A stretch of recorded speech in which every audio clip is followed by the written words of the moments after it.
শীতের সকাল, খেজুরের রস যদি না খাওয়া যায় শীতের কি পরিপূর্ণতা আসে? তাই তো গ্যাং ব্যাং নিয়ে প্রস্তুতি নিলাম খেজুরের রস খাবার উদ্দেশ্যে। শীতের সকালে বাইক রাইড করে খেজুরের রস খাওয়ার মজাই অন্যরকম। সকালে খেজুরের রস খেতে যাবো, তাও আবার বাইক রাইড করে।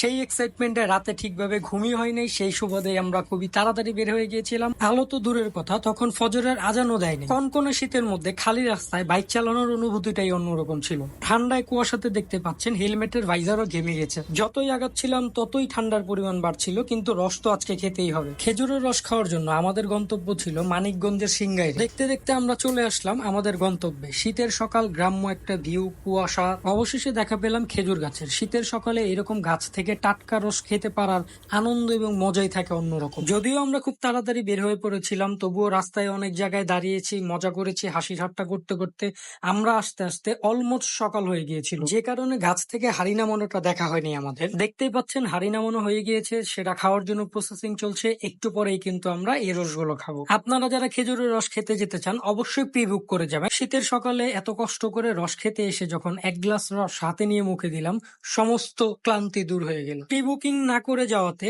6 জনের জন্য অনেক রিকোয়েস্টের পরে মাত্র 3 লিটার রস আমাদের ম্যানেজ করে দেওয়া হয়েছিল। যাই হোক, আলহামদুলিল্লাহ সবাই মিলে খুব মজা করে খাচ্ছিলাম টাটকা টাটকা খেজুরের রসগুলো। ধন্যবাদ জানাচ্ছি ওই এলাকার এই স্থানীয় বড় ভাইটিকে। উনি না থাকলে হয়তো আজকে আমাদের রস খাওয়াটাই হতো না। দেখতেই পাচ্ছেন কত মানুষের ভিড়। সবাই কিন্তু আগে থেকে প্রিবুক করে এই খেজুরের রস খেতে এসেছিল। রস খাওয়া শেষে এরকম একটা শীতকালীন প্রাকৃতিক সৌন্দর্য দেখতে দেখতে এবার আমাদের বাসায় ফেরার পালা। সবাই ভালো থাকবেন, সুস্থ থাকবেন। আল্লাহ হাফেজ।